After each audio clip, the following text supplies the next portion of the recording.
Arte y artistas judíos, con Federica Palomero.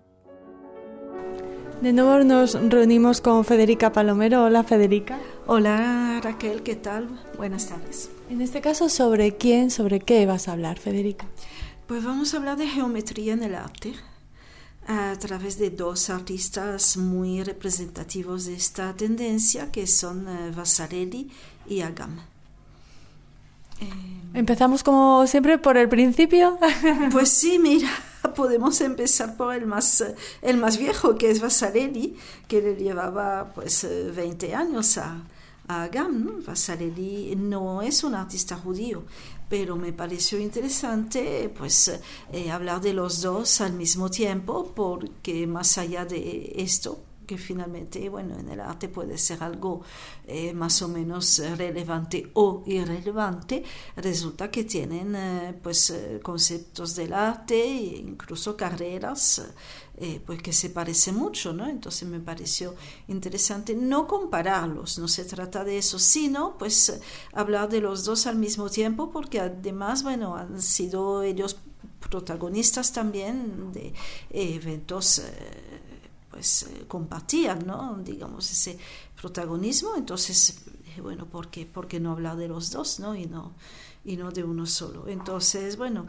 Vasarely es de origen húngaro, como todo el mundo sabe, pero bueno, considerado ya como un artista francés, ¿no? Él, de hecho, bueno, llegó a París en 1930.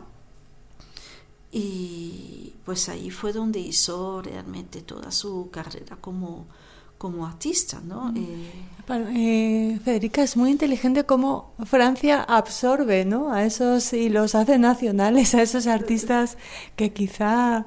Bueno, hay muchísimos ejemplos, ¿no? Esa absorción. Sí, muchísimos. Bueno, está Picasso, obviamente, está Chagall, sí, hay una capacidad de absorción bastante interesante, lo que hace que bueno, el arte francés finalmente no es que sea producido por franceses así, con partida de nacimiento, sino por personas, bueno, que están imbuidas, digamos, de la cultura francesa, que se han formado, que se han desarrollado, que han desarrollado su trabajo en Francia y dentro de un ámbito artístico francés, no solamente la parte, digamos, de la ubicación geográfica, sino el compartir, pues, lo que estaba pasando en ese momento y a veces no solamente compartirlo, sino también ser el propulsor, ¿no?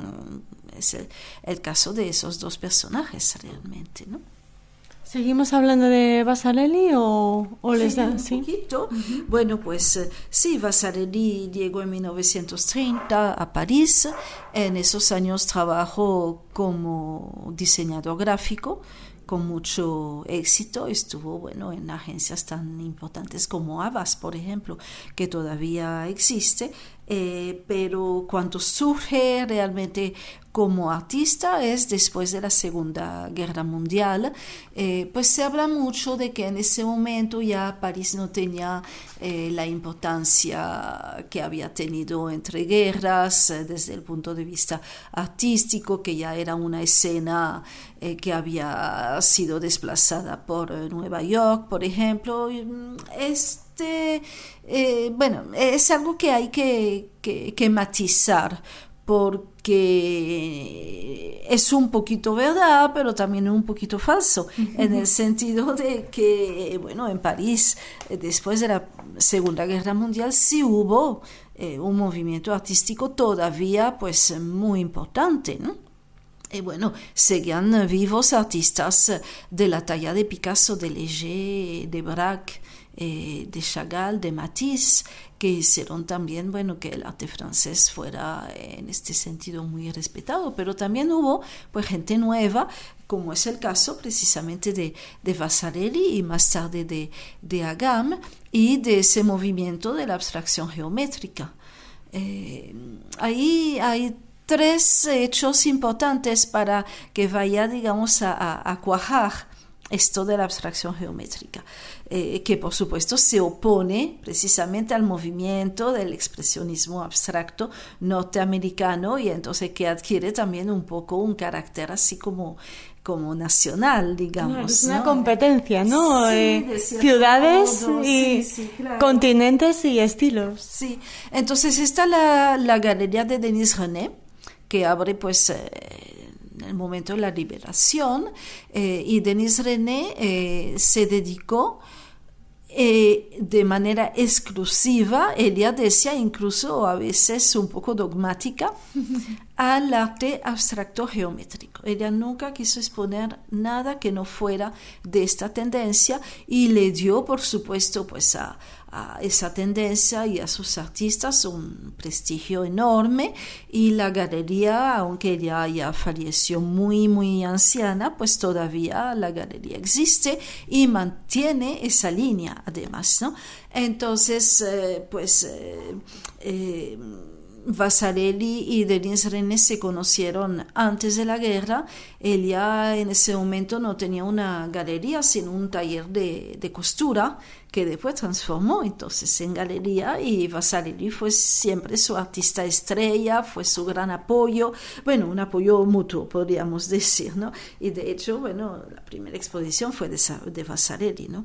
Luego hubo en 46 la creación del Salón de Réalité Nouvelle, que era un salón dedicado no en exclusiva, pero sí en su mayoría a la abstracción geométrica también, ¿no? Y entonces que permitió pues una difusión pues muy grande, ¿no? A nivel más popular que una galería, que siempre, bueno, es algo un poco más confidencial, ¿no?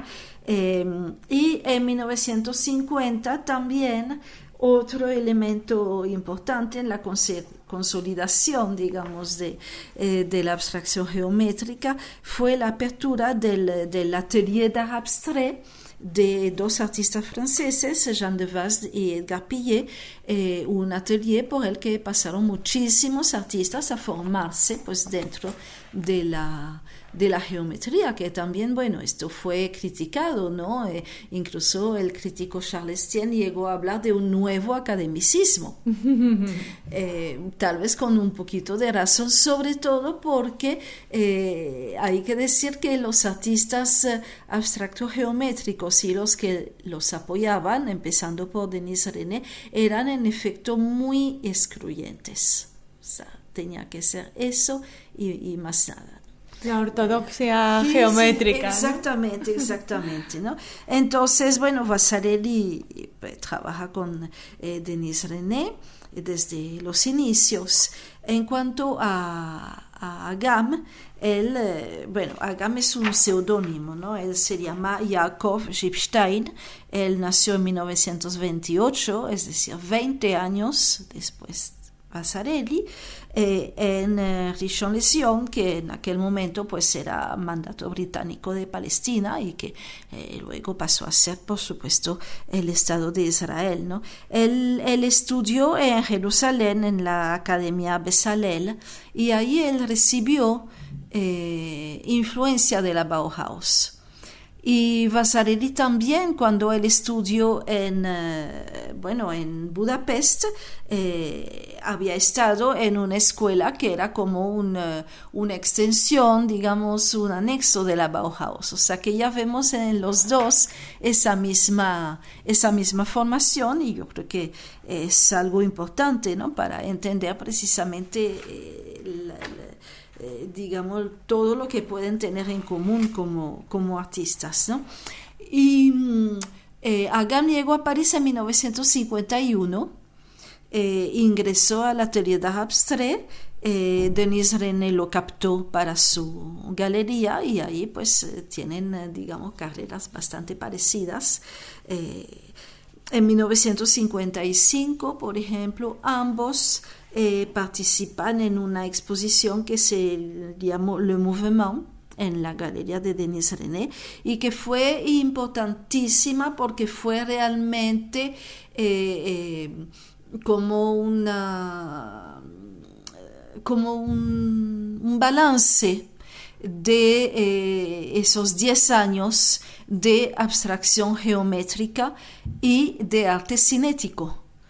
como lo indica el nombre, el movimiento, se trata de obras que proponen, pues, esto tan difícil de captar en el arte y que ha sido el sueño de tantos artistas, ¿no? Cómo transmitir, cómo representar el movimiento a través de una obra que pues de por sí es estática, ¿no? Entonces allí pues hubo, además de Agam y Vasarely, artistas de la importancia de Paul Bury, Calder, Marcel Duchamp, Robert Jacobsen, Jesús Soto y Tinguely.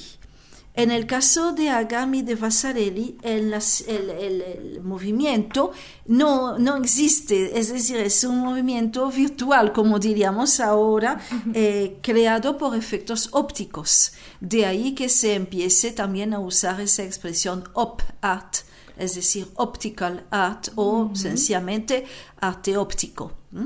Y ellos fueron pues sus representantes porque el movimiento lo crea en su retina el que contempla la obra, pero la obra en sí no tiene movimiento, salvo en el caso de Agam, bueno, alguna que otra excepción de esculturas de pequeño formato hechas en acero que sí se pueden manipular. Entonces hay elementos que sí se pueden mover, pero es una parte casi anecdótica, digamos, de su obra, ¿no? Pero al lado de eso, pues sí había obras que realmente se movían. Las de Calder se mueven solamente, bueno, por el aire, ¿no? Hay otras como las de Paul Bury que se van a mover con un motorcito y que después se van a mover incluso por el agua, como esas fuentes que él hizo maravillosas. O sea, bueno, otras se mueven por el movimiento del espectador, como la rueda esa de Duchamp. Hay muchos matices, digamos, muchas modalidades, ¿no? Pero también algo que comparten Agam y Vasarely es precisamente el movimiento, la ilusión del movimiento y no el movimiento en sí, ¿no?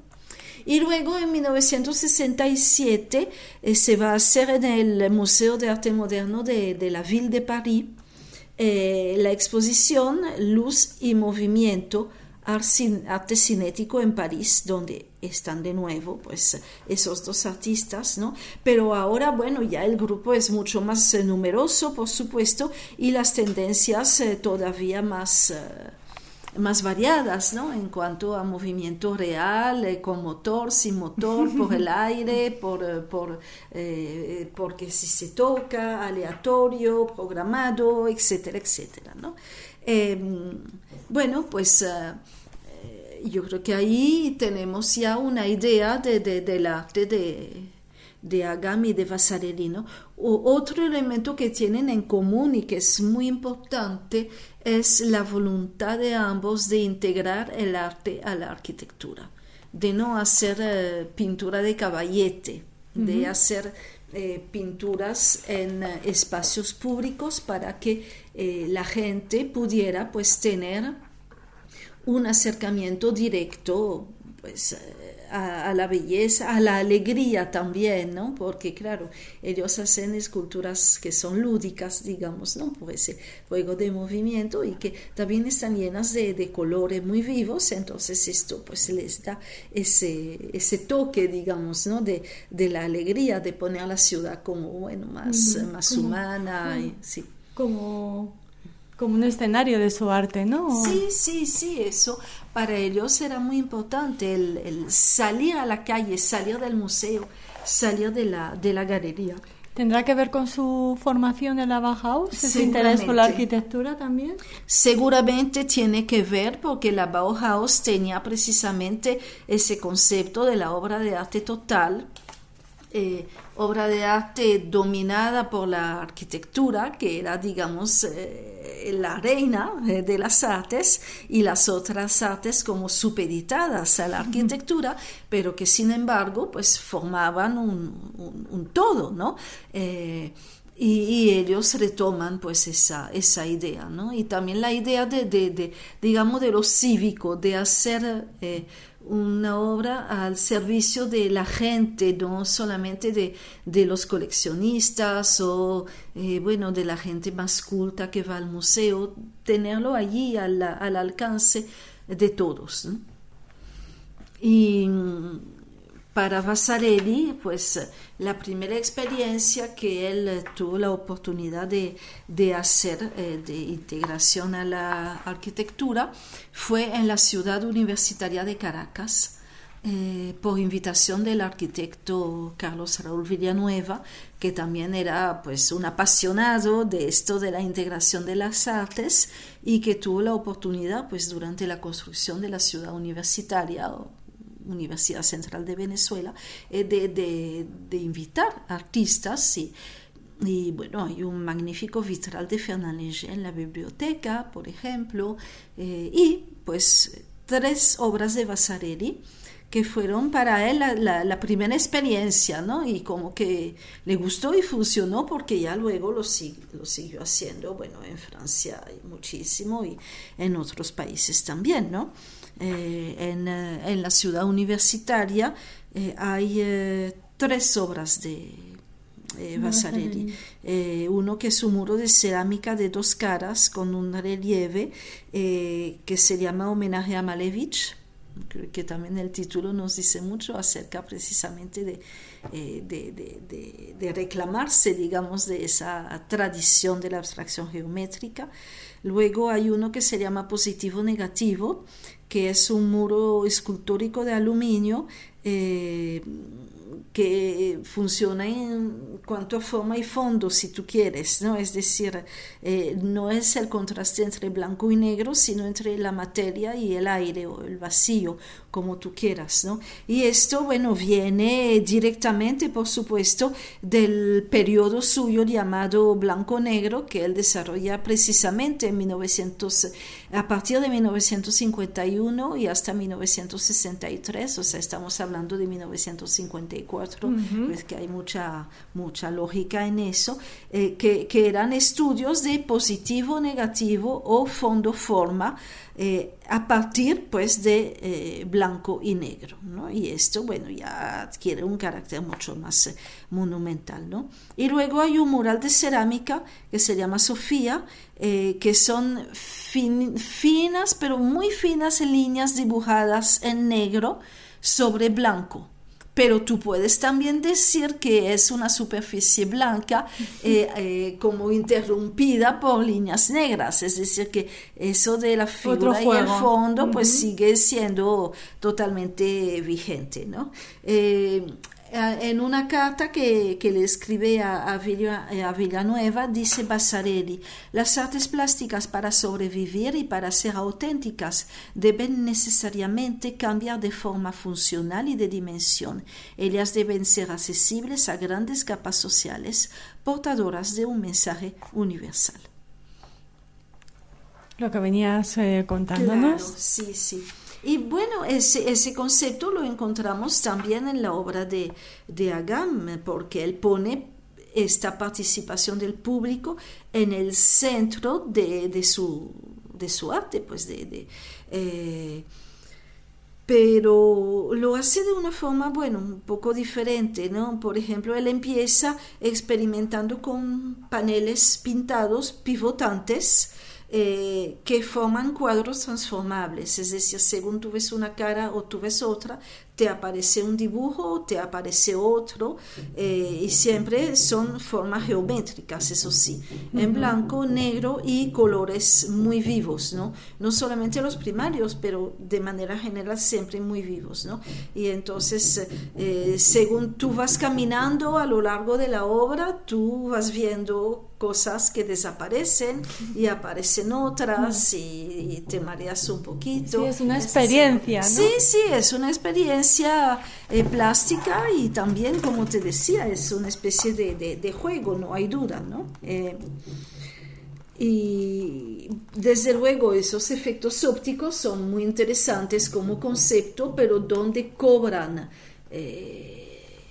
cuerpo es a nivel monumental, es donde más se aprecia, porque si tú caminas frente a una cosita de 20 centímetros no va a pasar nada. Si tú caminas frente a toda una pared, un juego de paneles, etcétera, ahí sí que realmente la interacción se hace pues mucho más intensa, digamos, ¿no? Y fue lo que hizo, por ejemplo, en Buenos Aires, en el monumento de las víctimas del atentado contra la AMIA, ¿no? Y ahí, bueno, pues tú puedes ir caminando y vas para adelante y vas para atrás, y entonces tú vas a ver como unas cosas que para él son el símbolo de la destrucción y el caos, porque precisamente son formas muy caóticas, pero al mismo tiempo tú vas a ver que se dibuja una Hanukkah dentro de las formas geométricas, tal como se van ordenando. Aparece una Hanukkah, aparece una menorá, aparece un Maguen David, uno en negro, otro en blanco. Incluso él logró integrar el logotipo de la AMIA. Todo parece sumamente abstracto y lo sigue siendo, pero estos elementos, bueno, que tampoco podemos llamar totalmente figurativos, más bien son simbólicos, pues también van apareciendo, ¿no? Y bueno, Agam hizo muchísimas más cosas, ¿no? Por ejemplo, una ambientación que hay en el Centro Pompidou, en París, donde uno puede entrar, ¿no? Es una cámara y un mundo de luces, de colores. Hoy día, bueno, parece una cosa muy normal, ¿no? Con la realidad virtual, etcétera, pero bueno. Desde 1974, ¿no? Exactamente, entonces ya nos damos cuenta de que sí fue un pionero en este sentido, ¿no? Háblanos de la sinagoga Betel de Caracas y el trabajo que realizó allí Agam. Sí, esta sinagoga es realmente hermosísima, tanto en su arquitectura como en pues los elementos, por ejemplo, como la pared de Lejal, como la menorá, que fueron hechos por Hari Aben, de quien hablaremos más adelante. Pero la verdad que los vitrales de Agam le dan una atmósfera absolutamente maravillosa y crean precisamente una atmósfera, digamos, sagrada, porque el vitral tiene esto, ¿no? Transformar la luz en algo inmaterial, pero que te va como llevando a otra dimensión, ¿no? Lo que muy bien expresó Chagall. Entonces él hizo ahí unos vitrales, por supuesto, abstractos geométricos, y donde él supo también muy bien integrar el alfabeto hebreo. También geometrizó las letras, por supuesto, pero bueno, hay muchas maneras de escribir esas letras, ¿no? Entonces él pues la geometrizó, y eso pues le permitió hacer en la parte de abajo de la sinagoga unos vitrales que tienen entrantes y salientes, y que tienen sentencias de la Biblia que fueron seleccionadas por el patrocinante, el señor Elias Cohen, y todo se integra perfectamente, porque tú lo puedes ver solamente como un juego abstracto geométrico, hasta que tú caes en la cuenta de que ahí hay letras, ¿no? Y si hay letras, hay frases, etcétera. Pero al principio no es así. Y en la parte de arriba, bueno, para las mujeres se hizo 4 vitrales que representan pues a Sara, Rebeca, Raquel y Lía, las matriarcas de la Biblia. Es algo realmente espectacular, y yo creo que es uno de los hitos de la arquitectura moderna en Venezuela, y de esa alianza precisamente muy bien lograda entre pues la arquitectura y el arte, ¿no? Bueno, las catedrales góticas era esto, ¿no? Como el vitral precisamente y la arquitectura dialogaban para crear pues esas atmósferas, pues es algo comparable. Es hijo de un rabino. Sí, y él sabe muchísimo de judaísmo, y eso le ha permitido precisamente, digamos, dentro de su arte muy contemporáneo, hacer también unos aportes a la judaica.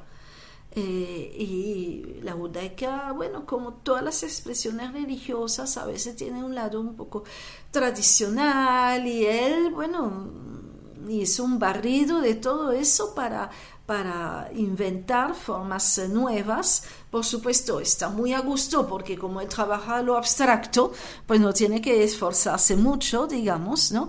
Pero con sus conocimientos del judaísmo, de la religión, de las escrituras, etcétera, él logró pues hacer integraciones muy, muy importantes, ¿no?